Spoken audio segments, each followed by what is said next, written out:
Halos panawan ako ng ulirat nang humahangos na dumating sa bahay si Senyorita Celine. Niiyak siya habang sinasabing kailangan naming magpunta sa ospital dahil na aksidente raw sina Senyorito Simon at Santino. Halos 1 oras na nga ang nakalipas nang nagtatakbo si Santino at habulin ni Senyorito Simon. Hindi ko sila sinundan sapagkat iniisip ko ang magkasarilinan silang mag-ama para magkausap ng masinsinan. Wala sa hinagap ko na pwedeng silang mapahamak, lalong-lalo na ang anak ko. Waring nawalan ako ng lakas. Tanging alam ko na lamang ay mabilisan kaming lumulan sa kotse ni Celine, kasama na rin si Seb na litong-lito sa nangyayari.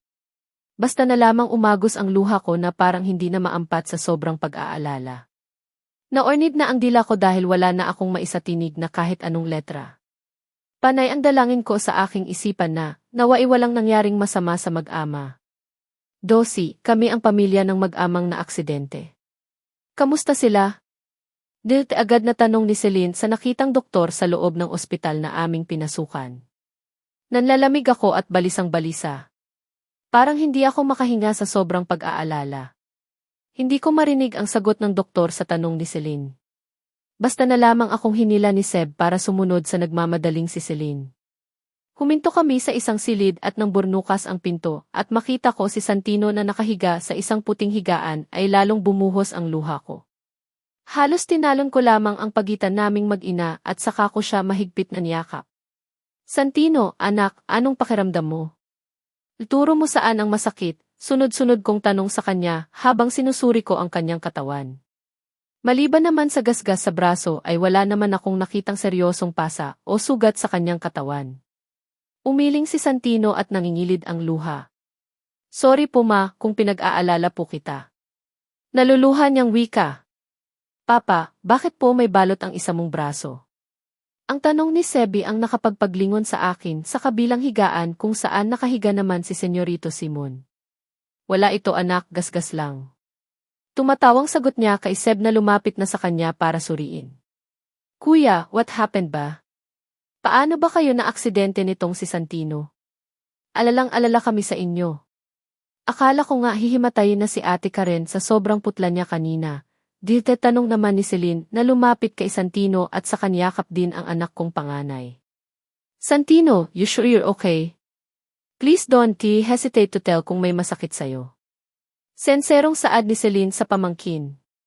Tumango naman si Santino sa tiyahin. Okay lang po ako, Mommy Celine, sagot niya. Bumukas ang pintuan ng kwarto at pumasok ang isang lalaking doktor na palagay ko ay nasa late 40s na ang edad at isang batang nurse na lalaki rin na maihawak na chart na hub-crewilang sandali lamang ay binasa na ng doktor. Mr. Santo Domingo, walang serious fracture ang x-ray mo at ganun din ang resulta ng x-ray ng anak mo, saad ng doktor nang makita ang ray ng mag-ama. Nakahinga naman ako ng maluwag dahil ligtas na silang dalawa. Pinaalala lamang ng doktor na laging uminom ng gamot at linisin ang mga sugat ni kanilang natamo. Lalong-lalo na si Senyorito Simon na may kalakihan ang sugat sa kaliwang braso. Gustuhin ko man na tanungin ang anak ko sa kung anong nangyari sa kanila ng kanyang ama ay pinagpaliban ko muna. Sige na anak, matulog ka na ulit, dita sabi ko sa kanya dahil pasado 11:00 na pala ng gabi. Ma, uuwi na po ba kayo ni Seb? Agad naman niyang tanong. Or niling ako. Sila lamang ni Mommy Celine ang uwi. May iwan si Mama para alagaan ka. Nakangiti kong turan. Nakapagdesisyon kung ako na lang ang magbantay sa mag-ama. Si Celine na lang muna ang bahala kay Seb. Bye kuya, bye papa, sana gumaling na kayo agad para makapag-bike na tayo. Pamamaalam ni Seb dalawa naming pasyente. Anak, huwag mong kulitin si Mommy. Celine, ha? Bilin ko sa aking bunso na unang beses kong hindi makakasama sa pagtulog. Sa mansyon sa Hacienda Esmeralda ang tuloy nilang magtiyahin. Opo, ma, promised si. Pabibong sagot naman ni bunso. Don't you worry ate, aalagaan ko to kahit gaano pa niya kukulitin. Si Celine na hinahaplos pa ang buhok ni Seb. Matapos magpaalam ay umuwi na ang magtiyahin at kaming tatlo na lamang nina Santino at Senyorito Simon ang naiwan sa pribadong silid ng ospital. Mabuti na lamang at pinabalik ni Celine ang kanyang personal na driver para sa mga darnit na aming pamalit na hindi na ako nagtataka na puro branded at bago.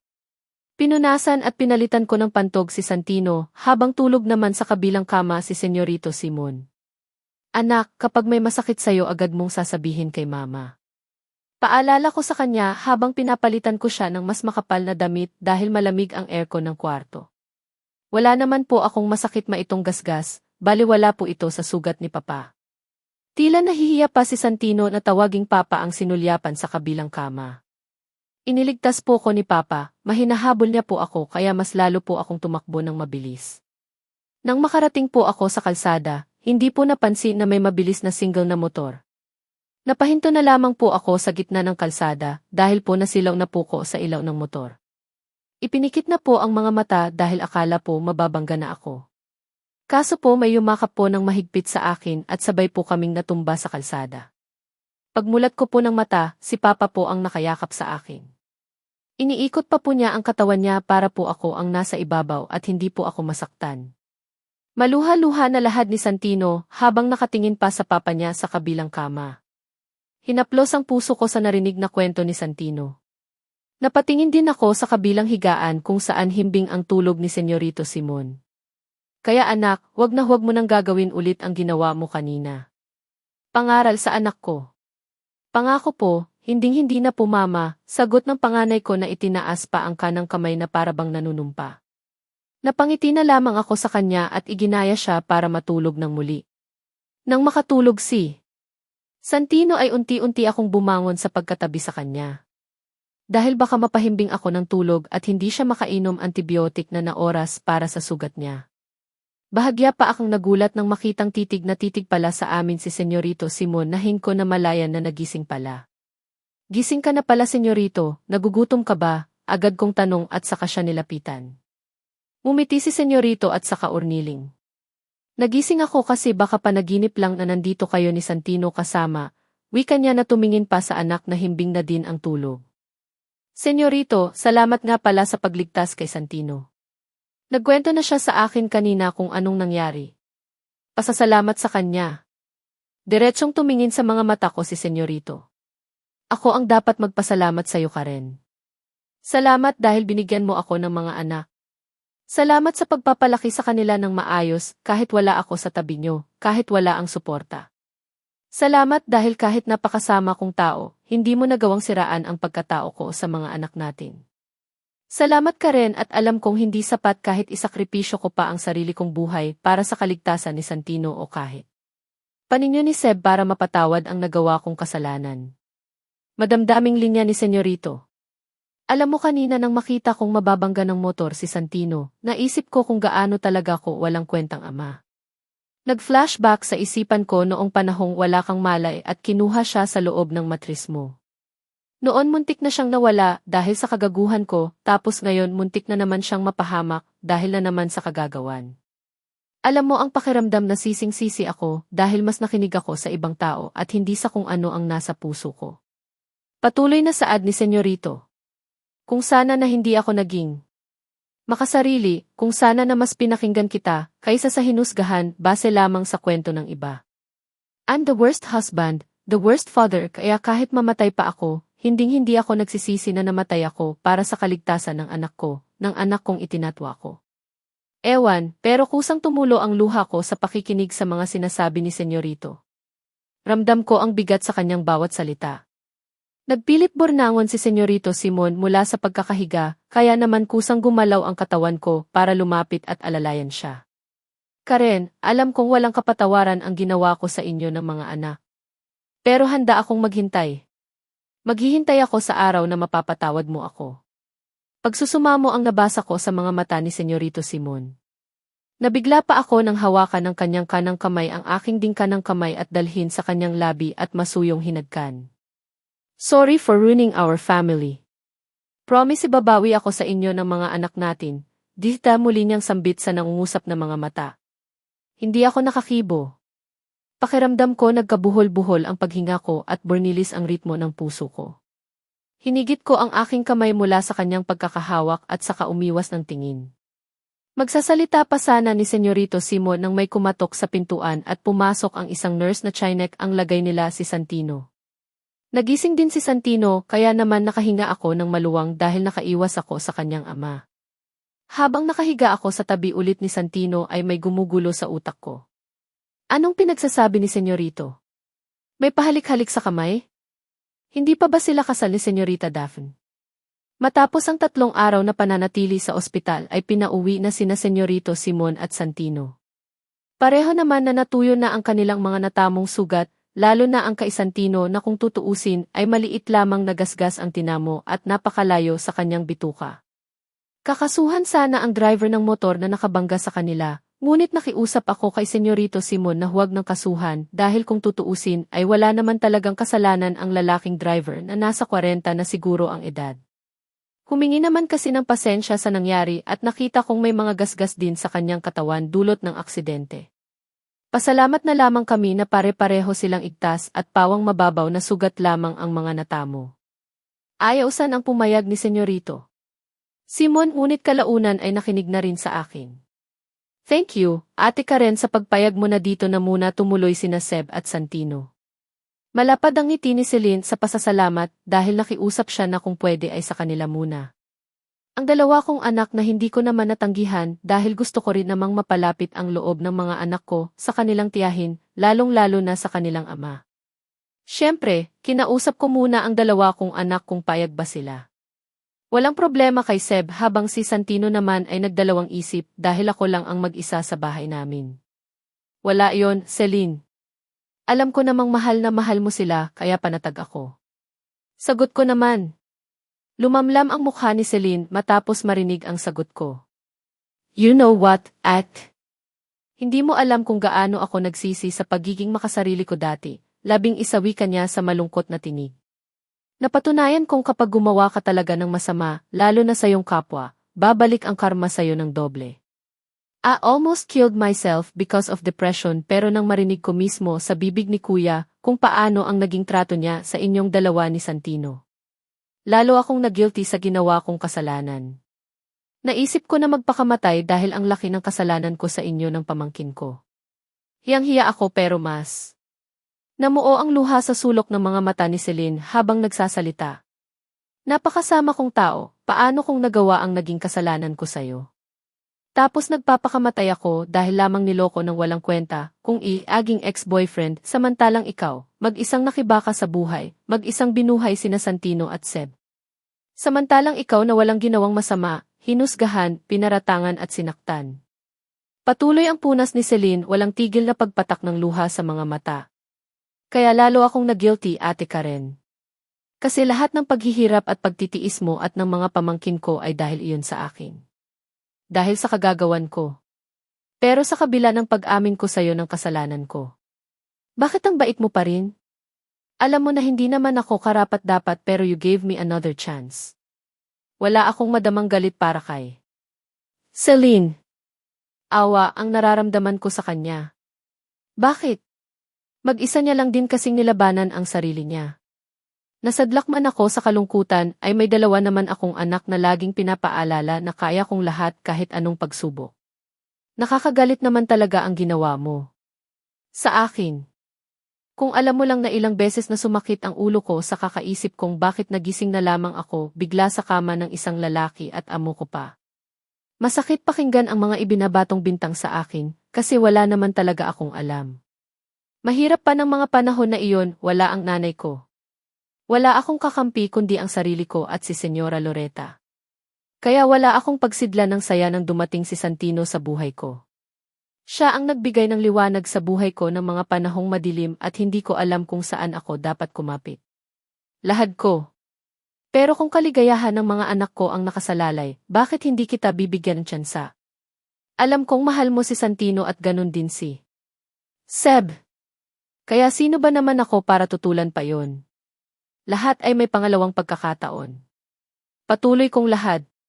Niyakap ako ng mahigpit ni Celine. At Karen, I'm sorry, I'm very very sorry for what I've done before. I know hindi na maibabalik ng pagsosorry ko ang nakaraan, but promise na mamahalin ko kayo ng mga pamangkin. Lahat gagawin ko makabawi lang sa mga panahon na nawala. Ate, sobrang salamat. Gumagaragal na wika ni Celine habang patuloy sa pag-iyak. Niyakap ko lamang siya at inalo. Hinyaan ko lamang siyang urniyak sa balikat ko, kung iyon ang makapapagaan sa bigat sa kalooban niya at makakabawas ng guilt na nararamdaman niya. Hindi ko alam kung galit ba ako o kung may galit nga ba ako. Basta ang alam ko, importante ang kaligayahan ng mga anak ko. Ma, bakit po ba kailangan mo pang umuwi? Dito na lang din kasi kayo matulog. Maktol ni Seb nang magpapaalam na ako para umuwi sa aming kubo. Pasado 5:00 na kasi ng hapon at maya-maya lamang ay madilim na sa daan. Nak, ilang araw nang walang tao sa bahay natin. Babalik naman ako agad dito bukas ng umaga. Katwiran ko naman sa kanya. Ma, bakit po ang mama at papa nila Kuya Estong magkasama? Bakit po kayo ni Papa magkahiwalay po kayo ng bahay? Inosenteng tanong ulit ni Seb. Natigilan ako at hindi makaapuhap ng salitang pwedeng ipaliwanag sa mausisa kong anak. Seb, hayaan mo na si Mama. Babalik naman siya bukas. Singit ni Santino. Tila nag-isip naman si Seb at pinatulis pa ang nguso habang nag-iisip. Basta po babalik ka bukas, Mama. Hihintayin kita sa labas, Dili. Napangiti na lamang ako sa pagpapakyut ng anak kong bunso. Inalok din naman ni Celine na kung pwede ay doon muna na rin ako sa mansyon, ngunit tinanggihan ko dahil nais ko nga silang magkaroon ng sari-sariling bonding na wala ang presensya. Matapos ang ilang sandali na pagpapaalam ay lumabas na ako ng malaking gate ng hacienda at saka nagsimula ng maglakad upang tahakin ang daan patungo sa aming munting bahay kubo. Balak kong mag-shortcut na lamang ng daan para agad makauwi. Ayoko na rin naman sumakay ng tricycle dahil sa mas gusto kong ilakad ang mga paa ko, kaya tinanggihan ko din ang offer ni Celine na ihahatid ako. Katwiran ko na lamang na ako na ay may iba pang daraanan na kakilala. Madilim ang aming bakuran nang sa wakas ay makauwi na ako. Binuksan ko agad ang ilaw sa poste ng aming gate. Agad naman na kumalat ang liwanag sa madilim na paligid. Pumasok na ako sa bakuran at nagtuloy na sa aming kubo. Nagligpit-ligpit muna ako sa loob ng bahay bago nagluto ng aking hapunan. Nagsaing ako nang sa palagay ko ay sapat lamang sa akin at ang ulam ko na lamang ay nilagang talbos ng kamote na pinitas ko pa sa likod bahay garnit ang flashlight na ilaw upang makita ko at pritong tinapa na galunggong na binili ko pa noong isang araw. At nilagay sa basket na lagayan na isinasabit pa sa itaas sa nakakalawit na alambre para iwas maabot ng mga pusa o daga. Inamoy ko naman ang tinapa kung okay pa ang amoy. Wala naman akong naamoy na sira na ang isda kaya pinrito ko na. Nanibago ako. Walang maingay. Walang nag-aaway. Literal na nag-iisa lamang ako sa bahay. Ang tahimik na hindi ako sanay. Namiss ko tuloy agad ang mga anak ko. Unang beses na wala silang dalawa. Samantalang sa loob ng ilang taon ay kami lang tatlo ang magkakasama. Naisip kong mahirap pala talagang nalalayo sa mga anak. Ako nga na kilometro lang ang layo sa mga anak ko, ay hindi ko ay miss ko na silang dalawa. Kaya paano na lang ang mga magulang na nasa ibang bansa? Paano nila kinakaya ang lungkot sa pagkawalay sa kanilang mga anak? Wala man lang akong makakasabay kumain at hindi ko man lang kasama sa pagtulog ang kahit isa man lang sa mga anak ko. Pakiramdam ko tuloy, nag-iisa na naman ako kagaya ng dati. Noong panahong nakoma si nanay at namalagi sa ospital. Nakahain na ang pagkain ko nang may marinig akong busina ng sasakyan sa labas. Pinagkibit balikat ko na lamang at hindi na pinansin sapagkat sa isip kong baka napadaan lamang. Karen! Isang pamilyar na boses ang aking narinig at nagpatigil ng aking pagsubo ng pagkain. Si Senyorito Simon. Bakit kaya? Kunot noo kong tanong sa aking sarili. Agad akong tumayo at naghugas muna ng kamay sa lababo bago ako dali-daling lumisan ng kusina para magpunta sa pintuan sa harap bahay upang kumpirmahin kung guni-guni ko lang ang aking narinig na tinig. Karen! Sandali lang. Sagot ko nang marinig ang muling kanyang pagtawag niyang sa aking pangalan. Tama, may tinatawag nga sa aking pangalan.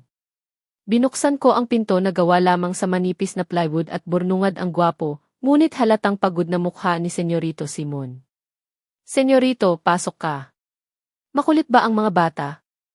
May nangyari ba sa kanila? Agad kong tanong dahil ang mga anak ko lang naman ang agad pumasok sa isipan ko kung bakit nagpunta ng ganitong oras ng gabi si Senyorito dito sa bahay. Kasama sila ni Celine sa bahay. Naglalaro sila ng iba't ibang laro.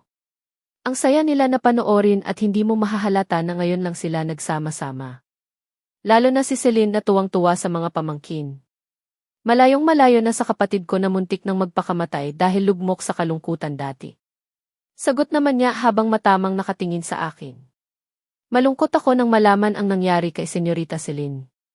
Totoo pala na nakakasira ng utak ang bigo sa buhay pag-ibig. Nakahinga ako ng maluwag sa dahil akala ko may nangyari na naman sa mga anak ko. Inaalala ko rin kasi na baka sa sobrang likot ni Seb, ay madulas siya sa sahig o kaya naman ay nahulog siya sa kama kung saan sila natutulog. Ganun ba? Bakit nagpunta ka pa rito? Hindi mo naman ako kailangan na sadain pa ako dito sa aking bahay kung may kailangan ka at sa kamukhang pagod na ang itsura mo, senyorito. Galing ka pa rin ba sa trabaho? Nagtataka kong tanong sa lalaking iniiwasan kong tingnan na muli sa kanyang mga mata. Sa ospital kasi ay madalas ko siyang mahuling matamang nakatitig sa akin, na hindi man lang urniiwas ng tingin kahit nakita ko na siya. Naguguluhan ako sa kanyang kinikilos. Ang tingin niya ay tipong nakakapaso. Tingin na parang may nais sana siyang iparating o sabihin sa akin. Hindi ko maintindihan ang nararamdaman o ako lang ba ang nakakaramdam ng ganung bagay. Nakakahiya kung malaman ni Senyorito Simon ang aking iniisip at mahirap nang maparatangan muli ng sinungaling na ako ay isang desperada at ilusyonada. Mag-isa ka na lang dito sa bahay na ito kaya bakit umuwi ka pa? Ano pa ang nais mong gawin dito? Tanong niya na nakasalubong ang makapal na kilay. Ewan, pero parang nahimigan kong may pagkasarkastiko sa uri ng pagtatanong niya. Hindi na ba ako pwedeng umuwi dito sa aming bahay? Dito kasi ang bahay ko kaya naman urnuwi na ako. Lang araw na rin kasi akong nakakauwi. Baka binahayan na ng kung ano tong bahay namin. Nangako naman ako sa mga anak ko na babalik agad ako sa hacienda bukas na bukas din. Paliwanag ko naman sa lalaking kaharap ko. Natahimik naman siya nang marinig ang sagot. Kukumain ka na ba? Kumakain kasi ko ng hapunan ang dumating ka. Halika at saluhan mo na ako. Gialok ko sa kanya bagamat alanganin din dahil simpleng pagkain lamang ang mayroon ako sa lamesa. Tumango naman siya sa tanong ko. Coffee, please. Ang siyang sagot niya. Umiti naman ako at niyaya siya sa kusina kung nasaan ang iniwan kong pagkain. Upo ka muna riyan, timpla lang ako ng kape mo. Tinalikuran ko muna siya at saka ako humarap sa aming banggerahan ng aming bahay na gawa sa kawayan. Kumuha ako ng malinis na tasa at kutsara. Mabuti na lamang pala at nakapagpainit na ako ng tubig pagkatapos kong magluto kanina ng kanin at ulam. Ano itong ulam mo, de? Napalingon pa ako sa kanya nang marinig ang tanong niya. Parang alanganin pa nga siya sa loob ng maliit na kusina dahil sa malaking tao talaga siya. Talbos ng kamote at saka piniritong tinapa ang ulam ko. Tikman mo, senyorito at masarap naman yan. Mabuti nga hindi nasira kahit 5 araw na simula ng binili ko. Sagot ko at saka ibinigay sa kanya ang kapeng aking panghinahalo ang asukal ng kutsarita upang matunaw ng maigi. Thanks. Tipid niyang sagot ng kunin ang ibinigay ko at saka animoy nakipagtitigan sa isdang tinapa na nakahapagmunting lamesa. Wari bang may kakaiba sa isdang tinapa at nakipagtitigan si senyorito? Dapat ay huwag mo nang kainin ang isdang iyan. Baka sumakit pa ang tiyan mo riyan o kaya ay malason ka dahil ilang araw na simula ng binili mo. Komento ni senyorito sa walang malay at kawawang SD. Inamoy ko naman at okay pa naman patlasa. Bawal magsayang ng pagkain.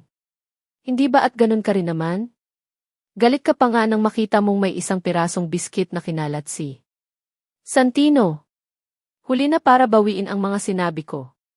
Wala naman akong intensyon na ibalik ang nakaraan pero naisip ko lang kasi noong nakita niyang nagkalat ang mugmog at isang pirasong ng biskit na kinakain ni Santino. Yung pinulot ko at saka tinaktak sa loob ng aking bibig para hindi niya na masabing nag-aaksaya kami ng pagkain. Sorry, Karen. Malungkot na wika ni senyorito. Pasensya ka na, wala naman akong masamang ibig sabihin sa mga sinabi ko, Dita Saad. Nagbuntong hininga si senyorito Simon. Tapusin mo muna ang pagkain mo at hihintayin kita sa terrace para magkausap tayo ng masinsinan. At hindi na hinintay pa ang aking sagot at iniwan na ako sa kusina. Bakit naman kasi tuloy-tuloy ang bibig ko at hindi marunong huminto kapag medyo alanganin ang mga salitang lumalabas? Wala naman akong masamang ibig sabihin, ngunit tila may nais na rin akong iparating. Ang himig ko ay wari bang nanunumbat ako sa kung anong nangyari mula sa nakaraan. At ano naman ang aming pag-uusapan at kailangan niya pa akong hintayin matapos sa pagkain. Sana lang ay huwag hilingin ni Senyorito Simon na kunin sa akin ang mga anak. Simon! Bukod tanging huni lamang ng kulisap sa gabi ang naririnig sa buong katahimikan ng kapaligiran. Malamig din ang simoy ng hangin na waring nang hihikayat na ipikit ko ang aking mga mata at damhin ang pagheli niya. Wala ang buwan sa maaliwalas na langit, ngunit mayroong di mabilang na nagkikislapang mga bituin. Sana ay kasing payapa ng gabi ang buhay ko sa kasalukuyan. Sana kung naging malinaw ang isip ko dati ay hindi ganito ang naging buhay namin. Narito ako ngayon sa terrace ng bahay kubo, kung saan naninirahan ang aking inabandona na asawa at mga anak. Dito sila nakatira gayong kahit ilang mansyon ay kaya ko silang patayuan. Simpleng buhay lang ang mayroon sila, ngunit nakikita kong kontento sila at masaya. Samantalang ang buhay ko ay naging miserable sa mga nagdaang taon na wala sila sa tabi ko. Nabuhay sila ng matiwasay kahit wala ang presensya ko bilang haligi ng tahanan. Inabandona. Mapait akong napangiti at naalala ang mga pangyayari sa nakaraan. Sino ba ang mag-aakala na hindi ko makakatuluyan si Daphne? Daphne was the ideal girl. Beautiful, sweet plus she had the perfect body. Kaya nang tuluyan kaming magkahiwalay dahil sa biglaan kong pagpapakasal kay Karen, ay hindi na ako nagtataka nang makita ang mga iba't ibang larawan niya sa mga sikat na fashion magazine sa ibang bansa. I love Daphne so much kaya nga nagplano na rin kaming magpakasal at bumuo ng isang masayang pamilya. Nagpatayo na ako ng isang malaking bahay na ayon sa gusto niya, kung saan kami titira, kasama ang aming mga magiging anak sa hinaharap. A glass house. But I accidentally married another girl. Kaya ganun na lamang ang galit na naramdaman mo kay Karen. Alam kong pinlano niya ang lahat para sa kanyang makasariling intensyon at ambisyon. Gusto niya ng pera para makapag-aral na mahigpit kong tinutulan ko. Ano siya sinuswerte? Kami na ang sumasagot sa lahat ng gastusin ng nanay niyang nasa ospital tapos pag-aaralin ko pa. Siya. Kung ano-ano ang masamang balita ang nakarating sa akin tungkol sa pagkatao niya. Magaling talaga siyang umarte at magpanggap na mabait at inosente sa harap ng ibang tao para makakuha ng simpatsya. Kaya hindi na ako nagtataka kung bakit gustong-gusto siya ni Lola Loretta ay dahil isa siyang magaling na artista. Ang bagay na iyon ang sinamantala niya para magustuhan at makuha ang buong loob ni Lola Loretta. Kaya nang magising ako sa aking sariling kama at kasama siyang hubot-hubad. I already knew it. Siya ang may plano ng lahat ng iyon para pikutin ako at mapilitang pakasalan siya. Masyado kong mahal na mahal si Lola Loretta dahil halos siya ang nagpalaki sa aming dalawa ni Celine simula nang sabay mawala ang aming mga magulang. Malaki ang sakripisyo sa amin ni Lola, kaya ayaw na ayaw ko siyang binibigo o bigyan ng kahit anong sama ng loob. Ginawa ni Lola ang lahat-lahat kahit ang mahirap na pagpapatakbo ng aming mga negosyo, para masigurong hindi iyon mawawala at para manahin ko pagdating ng tamang panahon. Nagpakasal ako sa isang masamang babae na handang gawin ang lahat para maging maginhawa ang pamumuhay. Akala niya naman ay madadaan niya ako sa kanyang inosenteng itsura. I hate her. Kaya naman kahit anong gawin niya, hindi ko siya matatanggap bilang asawa. Hindi ko din matanggap na nabuntis ko siya dahil wala naman akong maalala na may nangyari sa aming dalawa. Palagay ko ay nagpagalaw siya sa ibang lalaki para magsiguradong mabubuntis bago pinlano kung paano niya ako mabibitag sa kanyang lihim na plano. Hindi ko kailanman matatanggap ang batang sinabi niyang anak ko raw. Kaya nang nagpabili siya ng inihaw na manok ay hindi ko talaga binili kahit magutom pa siya ay wala akong pakialam. Gusto kong maramdaman niya na wala talaga akong pakialam sa kanya maging sa pinagbubuntis niya ba pilit niyang sinasabi na anak ko. Kahit minsan hindi ko siya sinamahan sa pagpapacheck up sa Zero Guy Jane kahit pahirap. Nasiyang kumilos at lumakad dahil sa iyakin ng kanyang tiyan. Wala akong panahon na mag-aksaya ng mahalaga kong oras para sa kanya. Aksidente ko siyang naitulak sa hagdan nang ipagpilitan niyang ipakita sa akin ang ultrasound ng sanggol na kanyang dala-dala na naging dahilan para ipanganak niya nang wala sa buwan si Santino. Yes, ako ang nagpangalan ng Santino sa isang sanggol na lalaki. Because he looks like an angel. Nakadama ako ng awa nang makita ko siyang lumalaban para mabuhay habang nakasuporta ang kung ano-anong aparato na nakakabit sa kanyang maliit na katawan. Isinubsob ko sa pagpapalago ng negosyo ang sarili ko at madalas nawala ako sa bahay para hindi ko sila makita na mag-ina. Akala ko hindi na ako kailanman kakausapin ni Karen dahil inilagay ko sila sa alanganin ng kanyang anak pero patuloy pa rin si Karen. Patuloy niya pa rin ipinaglalaban ang karapatan ng kanyang anak kahit pa makatanggap sa akin ng masasakit na salita. Kahit pa magkasakit si Santino ni hindi ko man kinamusta ang kalagayan, bagkus nainis pa ako nang malamang wala sila sa bahay at ipahanap sa akin ni Lola. Nakadama ako ng hindi maipaliwanag na saya ng unang beses akong tawaging papa ni Santino. Gusto ko nga siyang lingunin at kargahin, ngunit mas nanaig pa rin sa puso ko ang pagkasuklam sa kanyang ina. Hanggang sa mawala si Lola Loretta, lalo akong nasuklam kay Karen nang marinig ang huling testamento ng kong lola. Halos kalahati ng ari-arian ng aking pamilya ay nakapangalan sa kanya at kay Santino. At isa pa, alam ni Lola na isa sa mga una kong gagawin ay ang ipawalang bisa ang kasal namin ni Karen, kaya naman naglagay siya ng isang habilin para makasigurado ang pwesto ni Karen bilang asawa ko. Hindi ko pwedeng ipaanod ang kasal ko dahil sa oras na gawin ko ang bagay na yon, ang lahat ng mana ko at mana ni Celine maging ang posisyon ko bilang ihi ng aming kumpanya ay mapupunta lahat kay Karen at kay Santino. Anong meron kay Karen na dahilan para magustuhan siya at pagkatiwalaan ng ganun ni Lola? But one day, Daphne came to the office. Simon! Nagtaka ako sa sarili ko. Bakit parang ordinaryong kilala ko na lang siya? She kissed me. Pero wala akong nararamdaman na pagkasabik man lang sa kanya. At hindi ko inaasahan na darating din si Karen kasama si Santino. Ipanamukha sa akin ni Karen kung gaano ako kawalang kwentang ama. First birthday at binyag ni Santino pero hindi ako nakarating at naabutan niyang sa mismong opisina ko na kasama ang dati kong nobya. Daphne insulted her from head to toe. Akala ko nga tatanggapin niya na lang iyon pero nagulat ako nang sampalin niya si Daphne ng ubod ng lakas matapos din insultuhin ang kanyang nanay Karina. Kinalagkad ko palabas ng opisina si Daphne dahil ayokong pagpiestahan ang pribado kong buhay ng mga empleyado ng kumpanya. Inalis ko si Daphne at nilinaw na wala na akong nararamdaman na kahit ano para sa kanya. Nagwala siya dahil mas pinili kong makasama ang isa daw low class na babae. Pero wala akong maramdaman para sa kanya. Pinablocklist ko pa siya sa kumpanya para hindi na siya makakapasok pang muli. Nalito ako sa nararamdaman ko. May gusto akong aminin sa sarili ko pero pilit kong binabaliwala. Isang araw, hindi na malaya ni Karen na nakalayo na sa kanya si Santino sa paningin niya. Nagalit ako hindi lang dahil sa natapunan ng juice ang mga papeles na tinatapos kong ayusin, dahil sa hindi sinasadyang pagkatabig sa baso ng batang si Santino, kundi dahil pwede siyang malunod sa pool kung doon siya dumiretso. Galit na galit ako kay Karen dahil bakit hindi niya napansin na wala sa tabi niya ang bata. Pero isinumabat niya sa akin lahat ng pagkakamali ko bilang ama-asawa niya at ama ni Santino. Pinamukha niya sa akin kung sino nga ba ang tun ay napabayang magulang sa pagitan naming dalawa. Siya ba na nalingat lang sandali pero inakusahan kong pabayang ina? Samantalang ako na ama ay hindi ko man lang nasubukan na kargahin kahit minsan si Santino o kahit tapunan lang ng tingin, lalo pa at masaya niya akong sinasalubong habang nakalagay sa kanyang crib kapag ako ay umuwi galing na sa trabaho. Patuloy ako sa paniniwala na hindi ko siya anak. Kahit pa ang totoo iba na ang nararamdaman ng puso ko at isip ko para sa kanya. Ewan, pero iyon nga marahil ang lukso ng dugo na tinatawag. Mas minabuti kong umalis ng bahay matapos kaming nagkasagutan ni Karen. Ngunit isang tawag ang natanggap ko galing ng ibang bansa.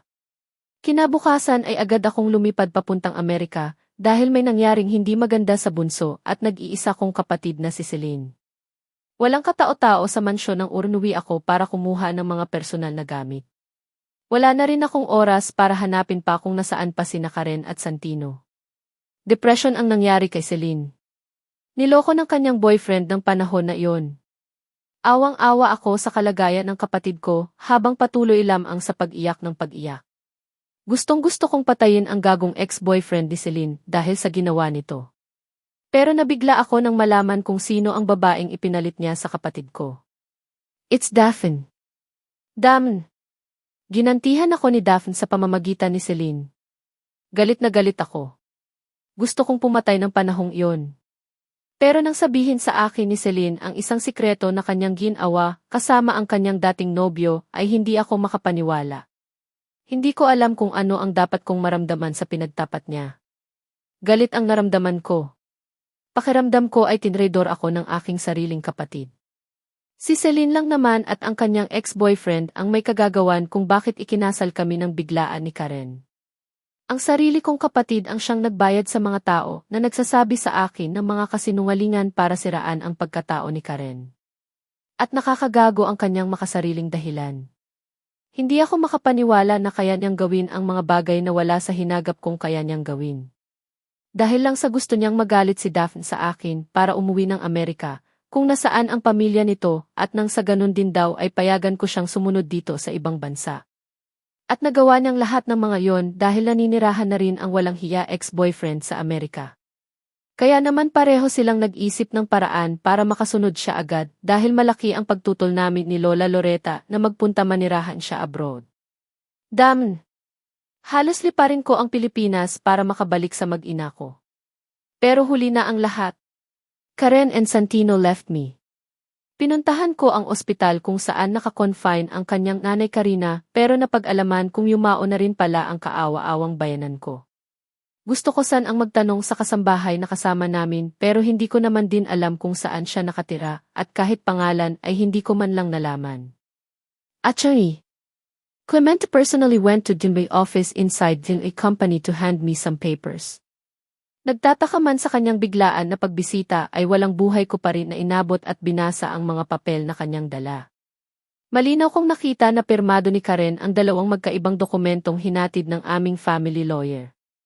Ang isa ay para ipawalang bisa ang aming kasal habang ang isa naman ay nagpapatunay na legal niyang isinalin sa aking pangalan ang lahat ng mga ari-ari ang namana niya kay Lola Loretta at isinama niya rin pati ang mana na para sana kay Santino. Naririnig kong may pinapaliwanag si Achong. Clemente pero lipad ang isip ko at hindi ko alam kung ano ang gagawin.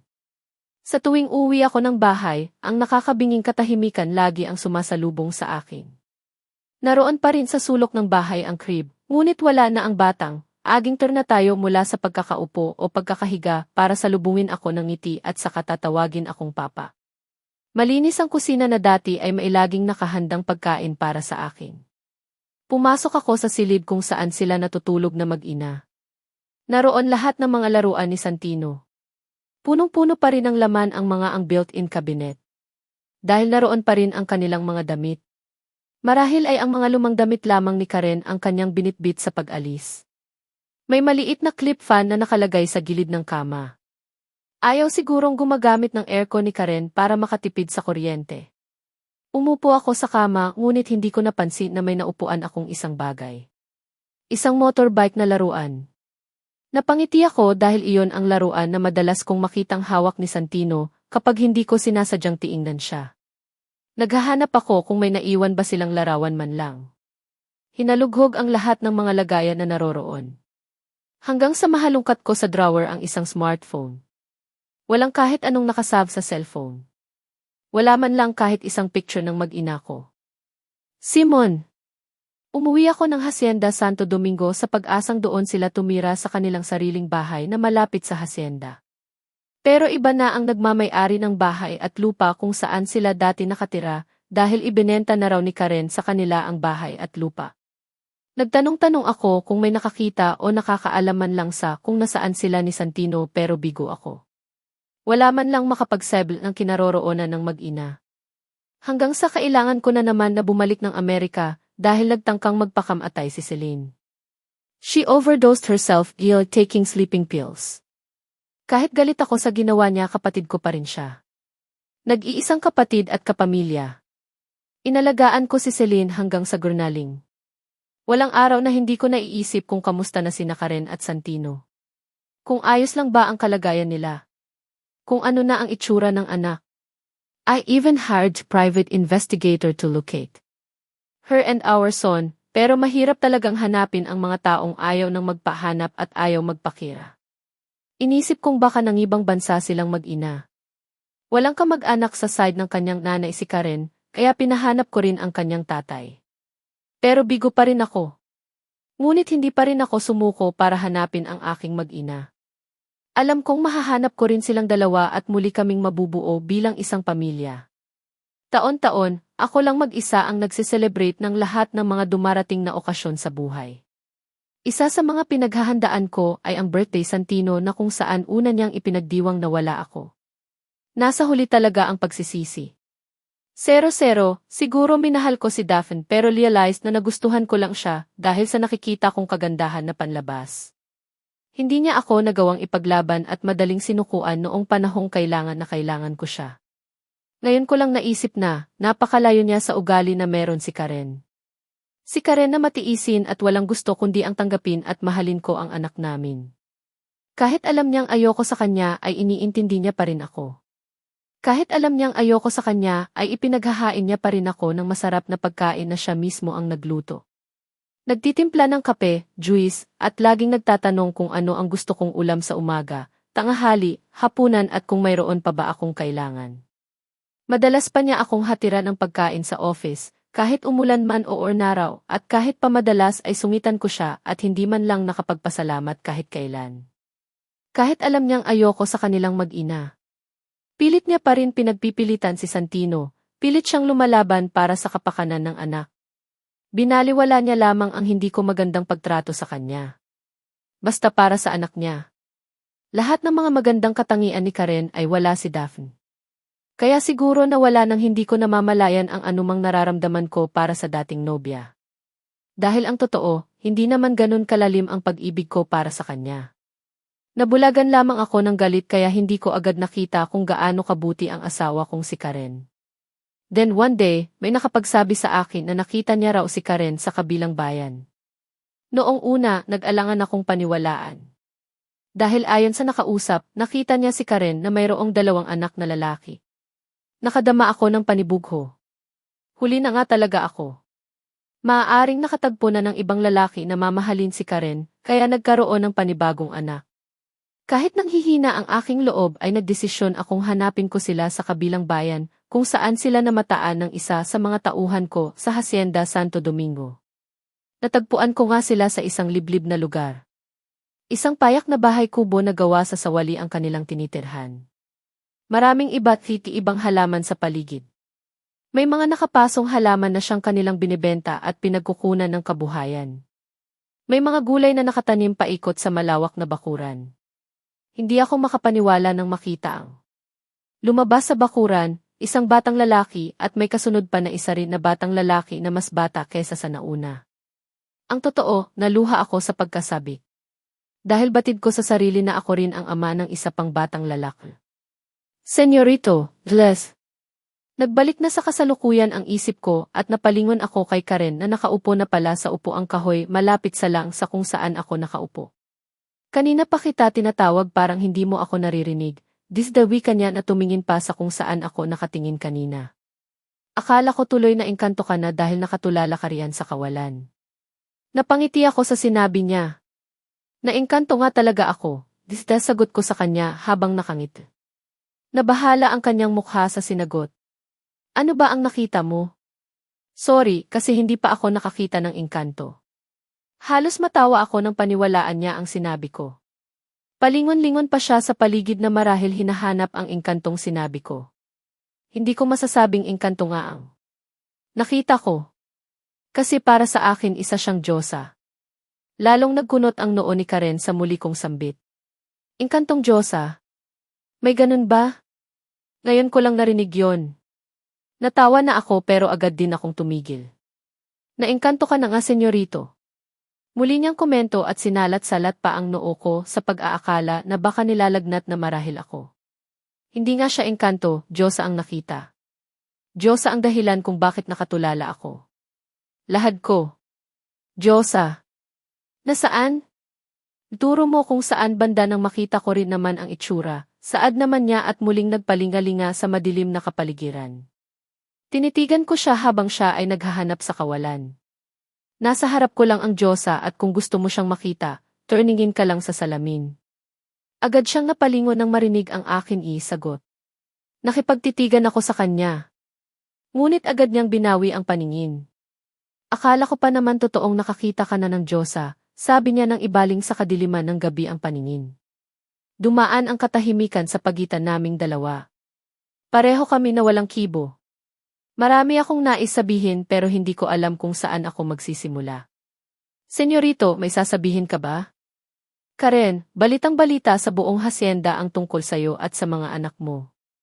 Totoo ba ni Senyorito Simon ang tatay ni Santino at Seb?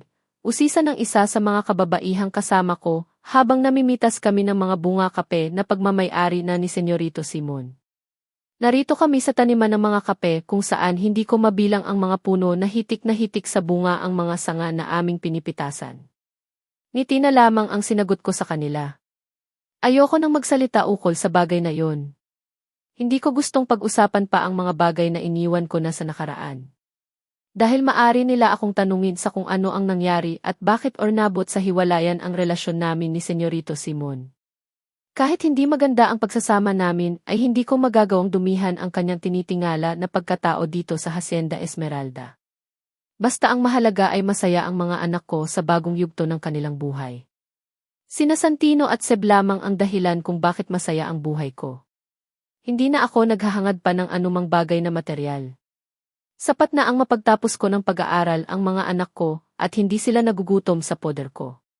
Wala rin naman akong balak pa na ubusin ang lakas ko sa pakikipagkwentuhan dahil mula kaninang paggising ko ay parang masama na ang pakiramdam. Ang kaso ay kailangan kong kumita ng pera upang magkaroon ng panggastos sa araw-araw.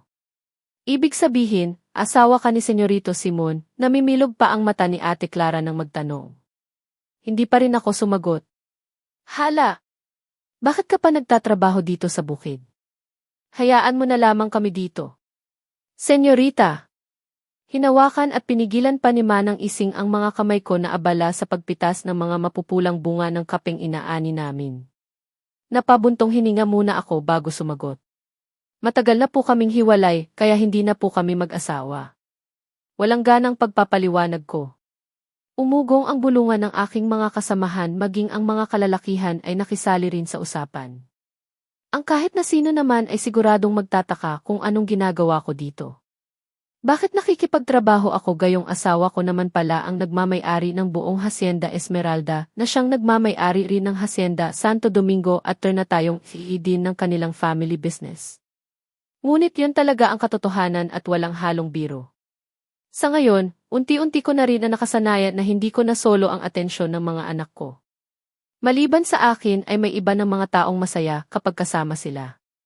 Dati-rati ako lang ang hinahanap nila sa tuwing uwi sila galing eskwelahan. Ako lang ang kasabay nilang kumain hanggang sa pagtulog at sa maraming bagay. Pero ngayon, nandyan na ang kanilang papa, na kayang ibigay ang lahat ng pagmamahal at kahit ang material na bagay na hindi ko kayang ibigay. Nariyan din ang kanilang mommy Celine na mas lagi pa nilang kasakasama kaysa sa amin ng kanilang papa. Masakit ang nangyari kay Celine na pag-alaman kong dumanas siya ng depression at nagtangkang magpakamatay. Pinagtaksilan pala siya ng sariling kasintahan at ng kanyang matalik na kaibigan. Si Senyorita Daphne. Karma. Siguro nga tama si Celine na kinarma siya dahil sa ginawa niyang kasamaan na kasangkapan ang dating kasintahan. Pero nakaraan na iyon. Ang importante, nagtagumpay siyang labanan ang sariling kalungkutan at nakikita kong masayang-masaya talaga siya sa tuwing kasama ang dalawang pamangkin. Kaya hindi na ako magtataka kapag naspoiled masyado ang dalawa kong anak, lalong-lalo na ang bunso kong si Seb. Pero naantig ang puso ko sa anak kong bunso dahil hindi niya nakakalimutan na isama sa kung anong meron siya, ang kakambal na hindi niya naman nakita o nakasama. Unti-unti na rin namang napapalapit ang kalooban ni Santino kay Senyorito Simon dahil sa pinapakita naman niyang effort para mawala na ang anumang sama ng loob at pag-aalinlangan ng panganay niyang anak. Naroon na madaling araw pa lang ay sama-sama na silang nagbabike na 3 at niikot sa buong hacienda. Lagi niya rin na isinasama ang mga anak sa lungsod, lalo na sa kanyang sariling kumpanya. Napag-alaman ko pa na kay Santino na ipinangalan ang isa sa mga resort na pag-aari ng kanyang papa dahil nagpunta sila doon at ipinakilala siya bilang susunod daw na tagapagmana pagdating ng panahong tapos na siya ng pag-aaral. Sino nga ba ang mag-aakala na si Senyorito Simon na itinakwil kaming dalawa ni Santino ay magbabago at hihingin ang kapatawaran? Dati ay hindi man lang niya mabigyan ng kahit konting atensyon si Santino, Ngunit ngayon ay kulang na lang ay ayaw niyang mawala sa paningin niya ang kanyang panganay na anak. Madalas sumagi sa isipan ko ang huli naming pag-uusap ni Senyorito Simon. Gusto niyang magsimula kaming muli at umuwi na rin ako ng hasyenda, kasama ang mga bata. Pero bakit pa? Masaya na naman kaming ganito ang sitwasyon. Masaya naman ang mga anak ko na nakakasama nila ako, gayon din ang kanilang papa at mommy Celine. Kaya bakit pa? Karen, sobra marahil ang pagod mo dahil halos hindi ka na kumikibo maghapon. Puna sa akin ni Manang Ising habang sabay-sabay na kaming naglalakad pa uwi na ng aming kanya-kanyang bahay dahil palubog na rin si Haring Araw. Marami-rami rin ang mga naani naming mga bunga ng kape. Para ho kasing lalagnatin ako Manang. Masama ho ang pakiramdam ko pagkagising ko pa lang kaninang umaga. Ilmahina kong sagot at sapat lang na marinig niya. May gamot ako sa bahay, ibibigay ko na lang sayo. Oo nga, mainit ang katawan mo. Magpahinga ka na lang muna. Wika ni Ate Clara na inilagay pa ang kanang kamay sa noo ko para hipuin. Salamat, ate. Natuloy ang lagnat ko dahil na rin siguro sa pagod dulot ng maghapong pagtatrabaho. Mabuti na lamang at wala na naman ang mga anak ko dito sa bahay, kaya wala akong dapat asikasuhin at isa pa, ayoko silang mahawa ng lagnat o anumang sakit na meron ako ngayon. Nanlalambot ang katawan ko at hinihila na ako ng antok kaya naman humiga na lamang ako sa papag sa kwarto matapos akong maglinis ng katawan.